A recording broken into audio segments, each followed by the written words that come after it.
Très bien, on est éclairé. Monsieur Bollot. Merci, Monsieur le Président. Merci, Madame et Monsieur le rapporteur, pour votre travail. Ce sont des rendez-vous importants que ceux que nous avons avec ces exercices d'évaluation de la mise en œuvre de ce que nous votons à l'Assemblée.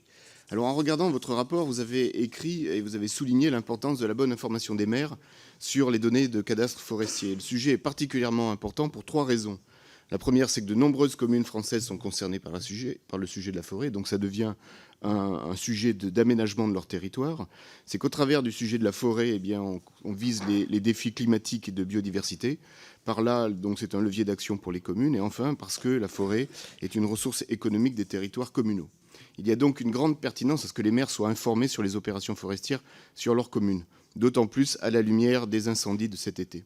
Alors, on constate que le décret n'a pas été pris, donc c'est une sorte de regret, mais finalement, ça peut être une chance pour s'assurer de la bonne information de ces maires. Et comment pourrions-nous agir, comment comptez-vous agir pour s'assurer et garantir cette bonne information des maires, qu'elle soit prise en compte et bien inscrite dans le décret d'application, dans le respect évidemment du secret fiscal et des exigences de la CNIL, et parce que, surtout parce que les maires sont indirectement des acteurs habilités de la forêt.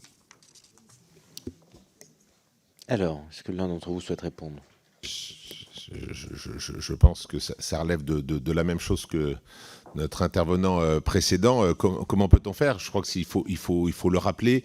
Les maires sont des acteurs incontournables de leur territoire pour l'ensemble des politiques publiques, et quand on les associe, on permet la meilleure application de ces politiques publiques, parce qu'on peut aussi expliquer la démarche. Et donc,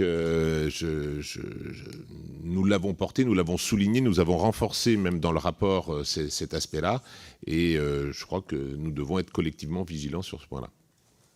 Madame la rapporteure, souhaitez dire? En complément, on pourrait peut-être prendre rendez-vous aussi avec les services qui vont rédiger le décret, puisqu'on les a sensibilisés. C'est vrai qu'on demande à ce qu'il y ait une information systématique par moyen électronique, mais comme ce ne sera pas inscrit, c'est vrai qu'on n'aura pas de suite. Mais par contre, on peut les resensibiliser de nouveau par un rendez-vous, peut-être.